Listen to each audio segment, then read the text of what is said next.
नमस्कार शिक्षार्थियों। मेरा नाम अरुंधिता है और इस वीडियो में आपका स्वागत है।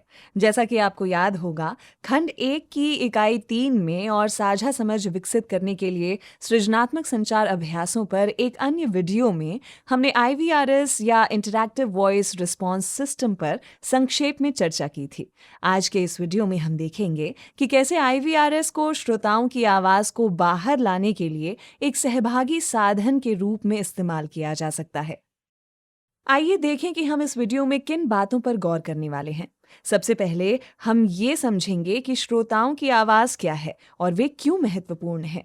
फिर हम ये समझेंगे कि आईवीआरएस श्रोताओं की आवाज़ को बाहर लाने के लिए एक सहभागी साधन कैसे हो सकता है। इसके तहत हम संक्षेप में समझेंगे कि आईवीआरएस क्या है, आईवीआरएस कैसे काम करता है। हम आईवीआरएस आधारित प्लेटफॉर्म पर कुछ केस स्टडी भी देखेंगे। हम जानेंगे कि सामाजिक विकास की समस्याओं के समाधान के लिए उनका उपयोग कैसे किया जा सकता है। और अंत में आईवीआरएस प्लेटफॉर्म की संभावनाओं और चुनौतियों पर नजर डालेंगे। अंत में हम सब कुछ संक्षेप में बताएंगे और आपके लिए हमारे पास एक अभ्यास कार्य भी है। तो चलिए शुरू करते हैं। तो श्रोताओं की आवाज क्या है? आईवीआरएस प्लेटफॉर्म का श्रोता कोई भी हो सकता है। ये शहरी क्षेत्र के लोग या ग्रामीण क्षेत्रों के लोग हो सकते हैं।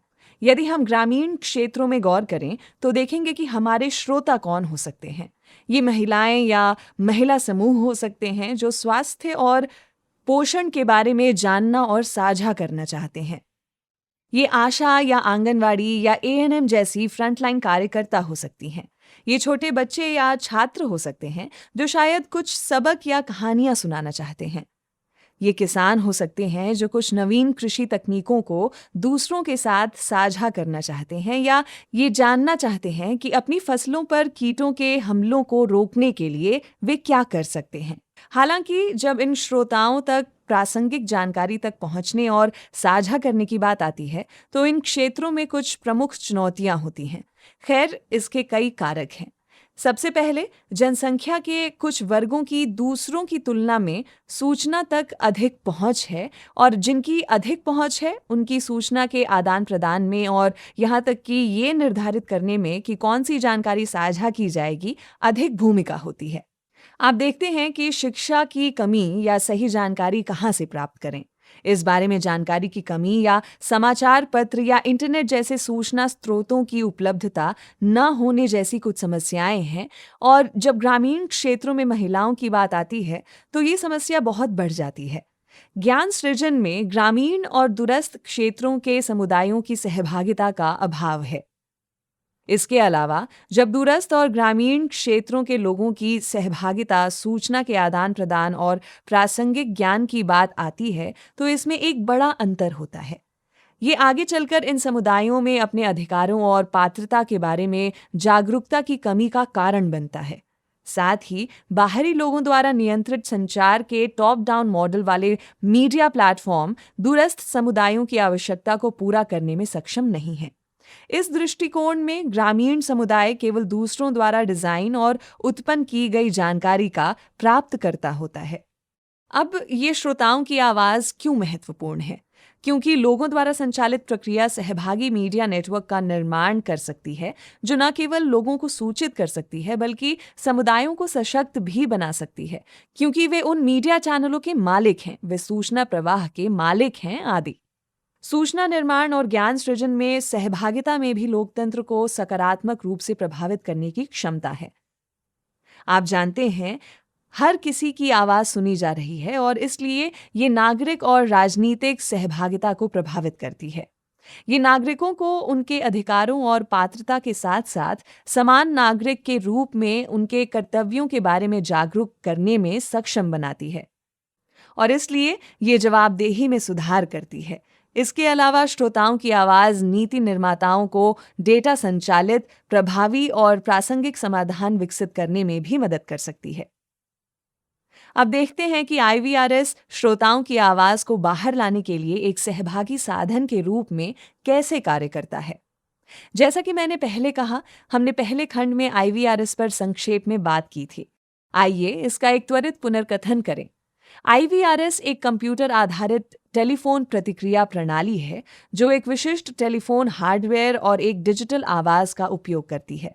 सरल भाषा में हम इसे एक बात करने वाले कंप्यूटर से जुड़े टेलीफोन के रूप में समझ सकते हैं, जो स्वास्थ्य या पोषण, शिक्षा, कृषि जैसी विभिन्न प्रकार की जानकारी प्रदान कर सकता है और श्रोता की आवाज भी रिकॉर्ड कर सकता है।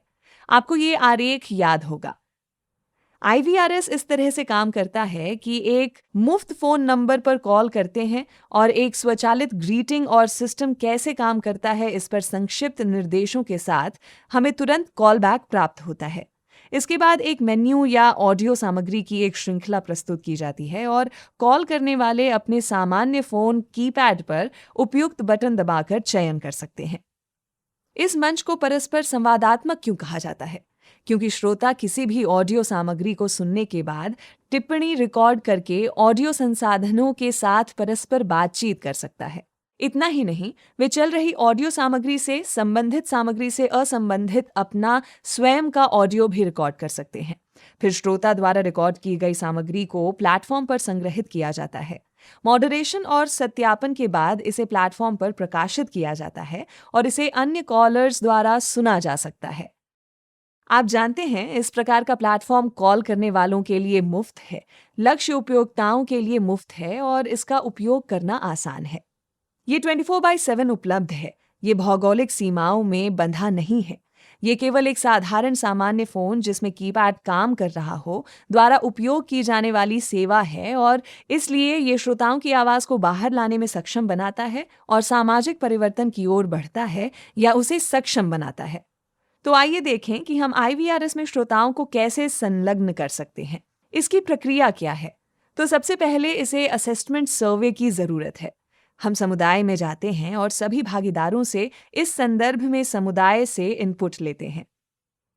कुछ प्रकार के माध्यमिक शोध भी किए जाते हैं, जैसे समुदाय में क्या मुद्दे हैं, फिर जागरूकता या संसाधनों की उपलब्धता के अध्ययन या सुलभता अध्ययन जैसे अध्ययन, और फिर समुदाय में मौजूदा जरूरतों और अंतराल की पहचान की जाती है। अगला चरण सामग्री डिजाइन है। जरूरतों के आकलन के पहले चरण से उन सभी इनपुट के साथ अब हम एक सामग्री तैयार करते हैं। सामग्री समुदाय की सामाजिक सांस्कृतिक गतिशीलता के प्रति संवेदनशील होनी चाहिए। ये कई प्रारूपों में हो सकता है। ये स्थानीय समाचार हो सकता है, ये शासन के मुद्दों के रूप में हो सकता है, ये सेक्टर विशिष्ट हो सकता है। सेक्टर विशिष्ट से मेरा मतलब है कि ये कृषि, पोषण, स्वास्थ्य, पानी कुछ भी हो सकता है। ये कविता और लोकगीत के रूप में भी हो सकता है।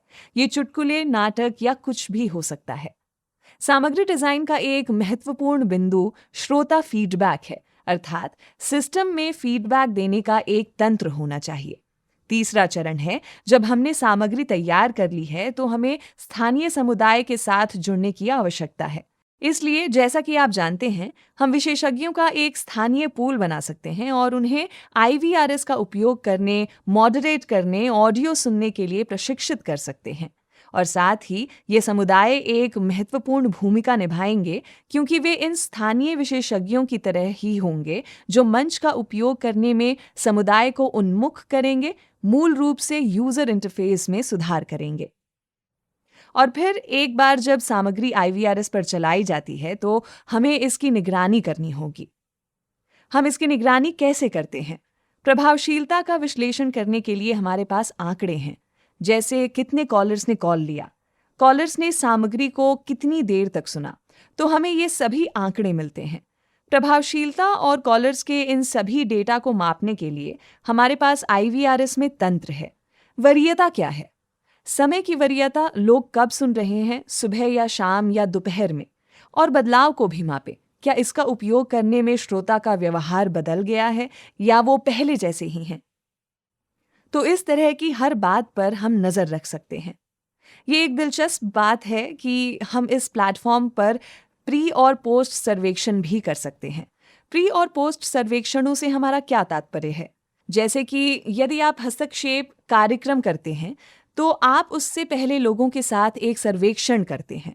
आप उनके ज्ञान या दृष्टिकोण और अभ्यास को जानते हैं और फिर जब आप हस्तक्षेप कार्यक्रम या सामग्री चलाते हैं तो हम उसी के साथ ये समझने के लिए एक पोस्ट सर्वेक्षण करते हैं कि क्या लोगों के ज्ञान या धारणा में कोई बदलाव आया है। और फिर हमें श्रोताओं की रिकॉर्डिंग की निगरानी करने की भी आवश्यकता है। जैसे IVRS पर लोगों के कई विचार रिकॉर्डिंग में आते हैं, हमें इस पर नजर रखने की जरूरत है। हमें इसकी निगरानी करने, इसे सत्यापित करने और फिर सामग्री को प्रकाशित करने की आवश्यकता है।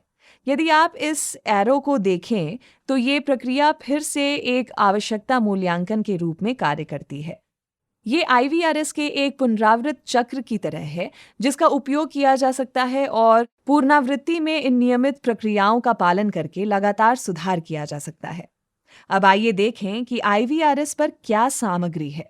जैसे IVRS पर किस प्रकार की सामग्री है, तो मोटे तौर पर सामग्री 2 प्रकार की होती है। पहली स्टूडियो जनित सामग्री है और दूसरी श्रोता जनित सामग्री है। तो स्टूडियो जनित सामग्री कई प्रकार की हो सकती है।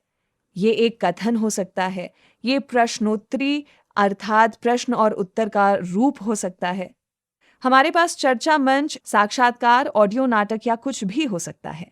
स्टूडियो जनित का एक अन्य भाग सामग्री विशेषज्ञ द्वारा तैयार की गई सामग्री है।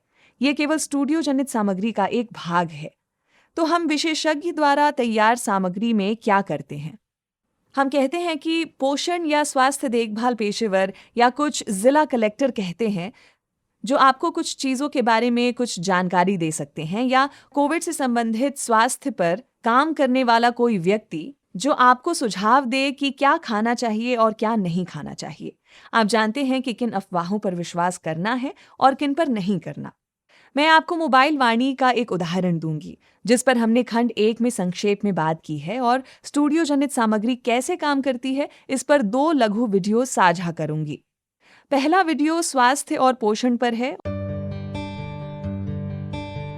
नमस्ते, हमारा नाम मीना देवी है, आपकी CM दीदी। हम 10 जीविका समूह को देखते हैं और इन समूह में माँ और बच्चे के स्वास्थ्य और पोषण के बारे में नियमित रूप से चर्चा करते हैं। हर दीदी को बताई गई बातों को परिवार में सबको बताने और उनका पालन करना सिखाते हैं। अब इतना कुछ याद रखना ना हमारे लिए आसान है और ना ही बाकी दीदियों के लिए। काश हमारा कोई मददगार होता।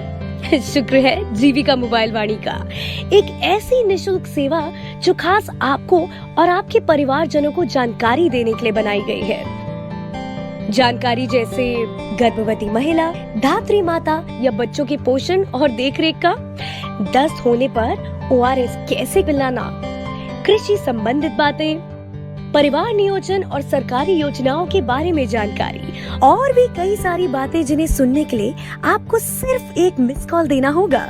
इससे बहुतों को लाभ मिला है, जैसे हमारी पड़ोस वाली लक्ष्मी चाची को। आइए उन्हीं से सुनते हैं कैसे। जब हमारी बहू पेट से थी तो बहुत कमजोर हो गई थी। फिर एक दिन CM दीदी हमें जीविका मोबाइल वाणी पर चल रहे मातृ स्वास्थ्य का कार्यक्रम सुनाई। वहाँ बताई गई सारी बातों को हम गौर से सुने और अपने परिवार को भी सुनाए। उन बातों का पालन करने से हमारी बहू की तबीयत में बहुत सुधार आया। अब तो हम एक प्यारी सी पोती की दादी हैं। और कमाल की बात ये है कि जानकारी सुनने के साथ साथ इसमें आप अपने अनुभव या सुझाव भी रिकॉर्ड करके औरों को सुना सकते हैं। और दूसरा वीडियो है कि IVRS बच्चों के लिए शिक्षा में कैसे उपयोगी हो सकता है।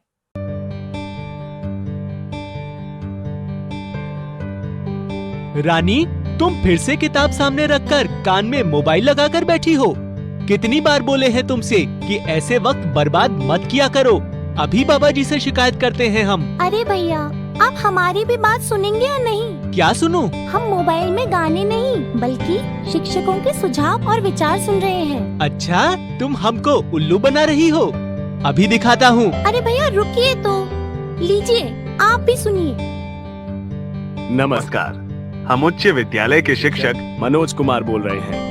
गुरु मंत्र कार्यक्रम सुनने वाले सभी छात्रों को हम बताना चाहते हैं कि मैट्रिक और इंटरमीडिएट परीक्षा लिखने में अभी कम ही समय बचा है, और इस समय का सदुपयोग करने के लिए आप सभी एक रूटीन बनाएं, जहां दिन में आप कम से कम 6 से 7 घंटे पढ़ाई के लिए रखें।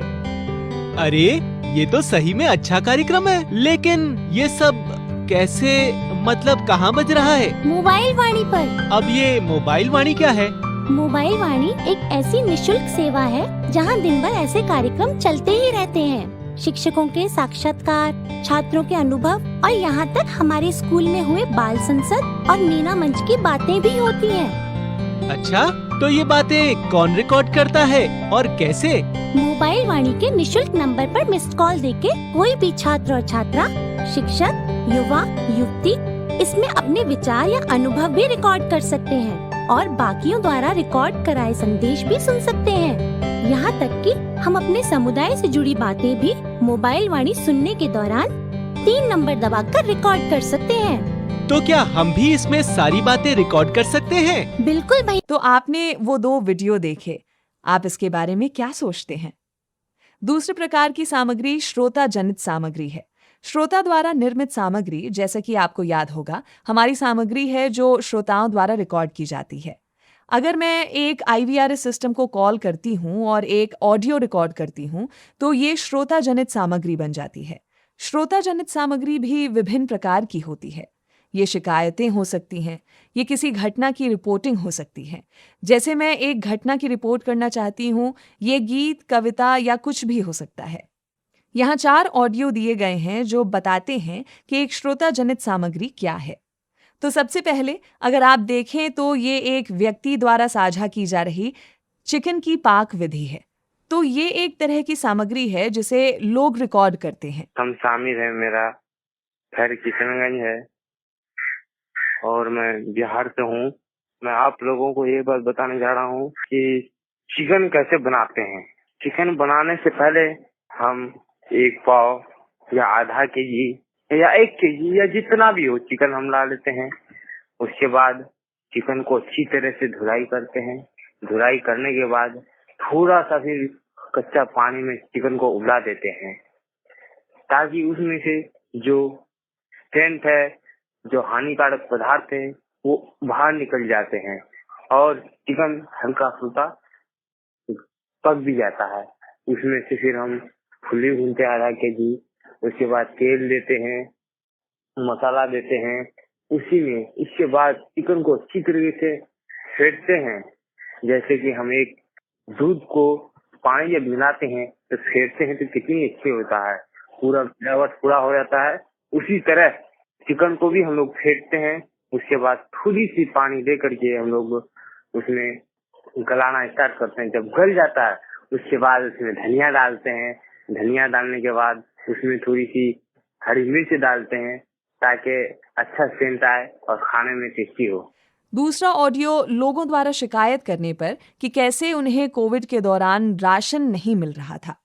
नमस्कार दोस्तों, मेरा नाम मीना देवी है। मेरा गांव मोरियाडी है और मैं गढ़ी पंचायत से हूँ। मैं चिराग के माध्यम से एक कहानी सुनाती हूँ जिसका नाम है सोनी और माधव की कहानी। सोनी और माधव का घर एक ही गांव में आसपास था। पिछले साल उन दोनों की शादी उनके माँ बाप ने कर दी। माधव एक गरीब परिवार से था। 6 महीना खेती करके खाता था और 6 महीना मजदूरी करके माधव के साथ सोनी और माधव की माँ मिलजुल कर काम करती थी। शादी करके सोनी अपनी ससुराल आ गई थी। सोनी अभी 17 साल की है और वह माँ बनने वाली है। उसकी सास इस बात को छिपाने के लिए कहा। धीरे धीरे सोनी मेहनत कम करने लगती है। उसकी सास ने भी काम करने की कहा।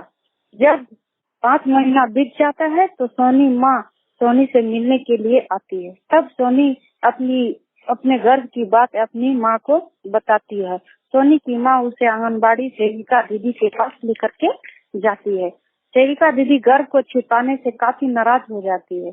देर से ही सोनी का प्रसव पूर्वजात शुरू होता है। सेविका दीदी और आशा दीदी तय करती है कि सोनी का ज्यादा ध्यान रखना है। सोनी कम उम्र की है और पूरा जांच भी नहीं हुआ। जैसे जैसे प्रसव का दिन नजदीक होने लगा, घर में खाना भी कम होने लगा। उसके काम न कर पाने के कारण कमी पर असर पड़ने लगता है। सोनी अक्सर सबको खाना खिलाने के बाद अंत में जो भी बचता था उसे खाती थी। सोनी कमजोर होने लगती है और उसकी कमजोरी के कारण उसके परिवार भी परेशान होने लगती है। सोनी ने एक बेटी को जन्म दिया। उसकी बेटी जन्म के समय 2 किलो की थी। तीसरा ऑडियो है कि कैसे एक प्रवासी मजदूर ने, जो बिना किसी सहारे के मुंबई में फंस गया था, समर्थन मांगने के लिए फोन किया था। मेरा नाम मुकेश यादव, मैं बिहार का रहने वाला हूँ, जिला जमुई, प्रखंड सोनभद्र। मेरा विधायक जी का नाम है सावित्री देवी जी। हम मुंबई में फंसे हुए हैं, एक करजत है जगह का नाम, पनवेल से 20 किलोमीटर बाजू में हूँ करजत, और गांव का नाम है मुद्रा। हमारे पास खाने पीने का प्रॉब्लम हो रहा है, पैसे नहीं है, हम लोग मजदूर हैं, इसके वजह से हम लोग पैसे के ब्याज भूखे रहना पड़ रहा है। थोड़ा बहुत पैसे था, हम लोग खा पी के खत्म कर दिए हैं। सर, मेरी आवाज जो भी अधिकारी के पास जाते होंगे, आप लोग प्लीज करके कृपा करके मेरी मदद किया जाए। इससे ज्यादा क्या बोलूं सर। जय हिंद, जय भारत। और चौथा ऑडियो मीना देवी नाम की एक महिला का है, जिन्होंने एक ऑडियो रिकॉर्ड किया था और उसमें वो गर्भावस्था के दौरान देखभाल और पोषण के महत्व पर प्रकाश डालते हुए एक कहानी साझा कर रही थी। मेरा नाम सोनाली शरण है, गाँव बदगुंडा, पंचायत बिल्डिंगपुर, जिला जम्मू। हम लोग को जो है राशन भी नहीं मिल रहा है, अच्छा से कुछ भी नहीं, खान पीन भी बहुत कठिनाई से होती है। तो कैसे होगा इस तरह करने से? घर से तो कोरोना वायरस से तो निकालने भी नहीं दे रहे हैं। तो दोस्तों, इस वीडियो में अब तक आप समझ ही गए होंगे कि IVRS की बहुत संभावनाएं होती हैं। तो चलिए मैं आपके साथ कुछ संभावनाएं साझा करती हूँ। IVRS जैसा मंच भौगोलिक बाधाओं के बावजूद व्यापक पहुंच प्रदान करता है।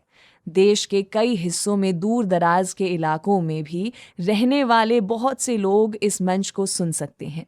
ये ज्ञान, सूचना, राय और प्रश्नों को साझा करने में सक्षम बनाता है और ये सहकर्मी अधिगम के समक्ष बनाता है। आपने ये भी देखा कि अगर हम सर्वेक्षण करना चाहते हैं तो उसके लिए भी ये प्लेटफॉर्म मददगार है। ये समुदाय के सदस्यों और अन्य भागीदारों जैसे NGO, स्वास्थ्य कार्यकर्ताओं, स्कूल शिक्षकों, खंड अधिकारियों और यहाँ तक कि निर्वाचित प्रतिनिधियों के बीच परस्पर बातचीत को सक्षम बनाता है। यानी ये स्थानीय और प्रासंगिक सामाजिक विकास चुनौतियों को संबोधित करने में सभी भागीदारों की सहभागिता को सक्षम बनाता है। IVRS की एक और दिलचस्प संभावना ये है कि हम इसमें विषयगत हस्तक्षेप कार्यक्रम चला सकते हैं। उदाहरण के लिए, हम कृषि पर एक हस्तक्षेप कार्यक्रम चलाना चाहते हैं। हम कृषि के विभिन्न पहलुओं, जल आजीविका योजनाओं, इनपुट, आउटपुट, कृषि के नवीन तरीकों और पहलुओं को एक विषय में शामिल कर सकते हैं। इसी प्रकार एक अन्य उदाहरण पोषण या सरकारी योजनाओं की जानकारी देना है। कई सरकारी योजनाएं हैं जो कभी-कभी दूर दराज के इलाकों तक नहीं पहुंच पाती हैं, तो ये एक बड़ी संभावना प्रदान करता है। और अंत में ये स्थानीय विशेषज्ञों का एक पूल बनाता है जो मंच का उपयोग करने में समुदाय को उन्मुख करने के लिए प्रशिक्षित होते हैं और अतः यूजर इंटरफेस में सुधार करते हैं। वैसे इस मंच की कुछ चुनौतियां भी हैं। सबसे पहली है यूजर इंटरफेस से होने वाली चुनौतियां। ये कुछ जटिल लगता है और पहली बार में हम इसका अर्थ नहीं समझ सकते हैं। ये सब कैसे काम करता है? सिस्टम कैसे काम करता है? हमें नहीं पता होता कि कौन सा बटन दबाना है। इसलिए यूजर इंटरफेस में बहुत सारी चुनौतियां हैं। दूसरा है घरों में मोबाइल फोन की असमान पहुंच। हम अक्सर ग्रामीण इलाकों में देखते हैं कि हर किसी के पास मोबाइल फोन नहीं होता, खासकर जब बात महिलाओं की हो। तो अगर आप कुछ जानकारी या ज्ञान के आदान प्रदान के साथ महिलाओं तक पहुंचना चाहते हैं तो कभी-कभी ये समस्याग्रस्त हो जाता है, क्योंकि कई बार घर में महिलाओं के पास मोबाइल फोन नहीं होता है और उन्हें परिवार के अन्य पुरुष सदस्यों पर निर्भर रहना पड़ता है। कभी-कभी IVRS में सामग्री अनाकर्षक और उबाऊ हो सकती है, जिससे कॉल करने वालों की दिलचस्पी खत्म हो सकती है। इसलिए हमें सामग्री को रोचक और बहुत आकर्षक बनाने की आवश्यकता है। भाषा की बाधाएं भी हो सकती हैं। अगर हम एक ही सामग्री को बार बार चलाते रहेंगे या यदि हमारे पास सभी सामग्री अंग्रेजी या हिंदी में है, तो जैसे कि आप जानते हैं, भारत के पूर्वी राज्यों के आदिवासी समुदायों में बहुत से समुदाय हिंदी से अच्छी तरह वाकिफ नहीं हैं। वे हिंदी में ऑडियो रिकॉर्ड करने में सक्षम नहीं हो सकते हैं। वे समझने में सक्षम हो सकते हैं, लेकिन अगर हम संथाली या मंडारी या किसी अन्य क्षेत्रीय स्वदेशी भाषा में ऑडियो रिकॉर्ड करते हैं तो ये प्रभावशीलता को कई गुना बढ़ा देता है। एक अन्य चुनौती ये है कि यदि कोई फीडबैक लूप नहीं है या यदि शिकायतों का कोई समाधान नहीं है, जैसे कि यदि किसी समुदाय ने शिकायत दर्ज की है और शिकायत को सुना या संबोधित नहीं किया गया है, तो अंततः समुदाय रुचि खो सकता है और मंच को सुनना छोड़ सकता है। तो चलिए दोस्तों, इस सत्र के अंत की ओर बढ़ते हैं। तो हमने देखा कि IVRS सूचनाओं के आदान प्रदान को सहभागी और अधिक लोकतांत्रिक बनाने के लिए श्रोताओं की आवाज को बाहर लाने का एक उपयोगी साधन है। समुदाय के सहयोग से निरंतर फीडबैक लेते हुए इस मंच में विषय सामग्री उत्पन्न करने की आवश्यकता है। हमें फीडबैक के लिए समुदाय के पास बार बार जाते रहना चाहिए। प्लेटफॉर्म का समर्थन करने और इसे उपयोग करने में श्रोताओं का समर्थन करने के लिए स्थानीय स्वयंसेवकों के डिजिटल प्लेटफॉर्म और ऑफलाइन नेटवर्क के साथ उनकी प्रासंगिकता भी है। और अंत में, प्रभाव प्राप्त करने के लिए मंच को न केवल स्थानीय समुदाय के साथ बल्कि अन्य भागीदारों जैसे सरकारी विभागों, गैर सरकारी संगठनों के साथ भी जोड़ा जाना चाहिए, ताकि ये सुनिश्चित हो सके कि सहभागिता प्रभावी कार्रवाई को अंजाम देती है। अब यहाँ आपके लिए एक अभ्यास कार्य है। आपको याद होगा कि हमने इकाई 3 में चिराग वाणी की एक केस स्टडी साझा की थी। तो यहाँ चिराग वाणी के लिए एक नंबर दिया गया है। आपका अभ्यास कार्य है कि आप इस नंबर पर कॉल कर सकते हैं, सामग्री सुन सकते हैं और टिप्पणी या सुझाव रिकॉर्ड करने का भी प्रयास कर सकते हैं।